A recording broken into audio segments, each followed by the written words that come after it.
Good morning. This is Father Stephen Kelly from St. John's Church in Detroit. We're continuing our series of daily morning meditations, where we generally look at one or another of the lessons that are assigned for morning or evening prayer, what is known as the daily office lectionary. Today for Saturday, let's take a look at the lesson that's assigned to the letter to the Hebrews, chapter number 11, beginning at verse 17. By faith, Abraham, when he was tried, offered up Isaac, and he that received the promises offered up his only begotten son, of whom it was said, in Isaac shall thy seed be called, accounting that God was able to raise him up even from the dead, from whence also he received him in a figure. By faith Isaac blessed Jacob and Esau concerning things to come.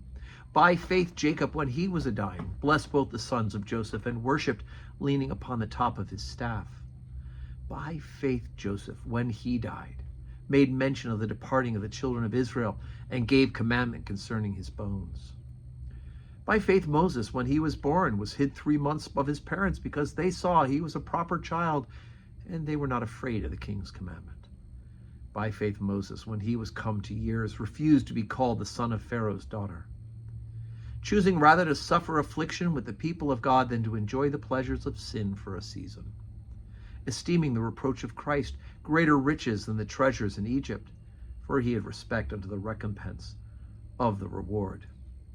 By faith he forsook Egypt, not fearing the wrath of the king, for he endured in seeing him who is invisible. Through faith he kept the Passover and the sprinkling of the blood, lest he be destroyed, the firstborn should touch him. By faith they passed through the Red Sea as by dry land, which the Egyptians, assaying, do, were drowned. By faith the walls of Jericho fell down, after they were compassed about 7 days. By faith the harlot Rahab perished not with them that believed not, when she had received the spies with peace. Okay, so we're getting this kind of a beginning of what almost sounds like a litany.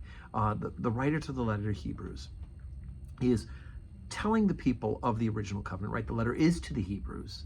He's telling them, recounting to them, really, the saving acts of God. All of these things that God did through history, beginning at this point with Abraham. And all of these things that happen by faith. There are works involved, right? Abraham was to take Isaac and to sacrifice him. Of course, then God provided the sacrifice instead. They were to take the children to be blessed, right? Jacob and Esau were taken to Isaac to be blessed, and at place Isaac did the blessing. And then, of course, Jacob brought his 2 sons, Ephraim and Manasseh, to be blessed by Joseph. So all of this is happening, and we think we could focus on the works of the doing, but it's the faithfulness in knowing that God has a promise and can fulfill all of these things, which the letter writer to the Hebrews is going to account to them, right? And we'll get there. But it's important for us to see, again, to try to convince those of the original covenant of the fulfillment of God's promise in Jesus Christ. He's recounting to them salvation history, that God has been faithful in doing all of these things in responding to their faith, and that in fact it will be by faith, through grace by faith in Jesus Christ, that we will be saved, and we have been saved. So today is Saturday. No public worship today at St. John's. The NFL draft is still going on downtown, so things are pretty hectic and exciting around here. Tomorrow, even better, we gather for worship. The draft will be over. You'll be able to get access to the church, no problem. Just take the normal routes, except for up Woodward, because it'll be closed further down. But do you want to be here in church? 7:30 morning prayer, 8 o'clock Holy Communion, 10 o'clock Holy Communion, 5:30 evening prayer.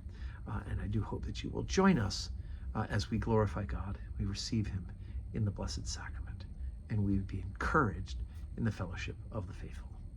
And may God give you a Saturday today that is full of blessings.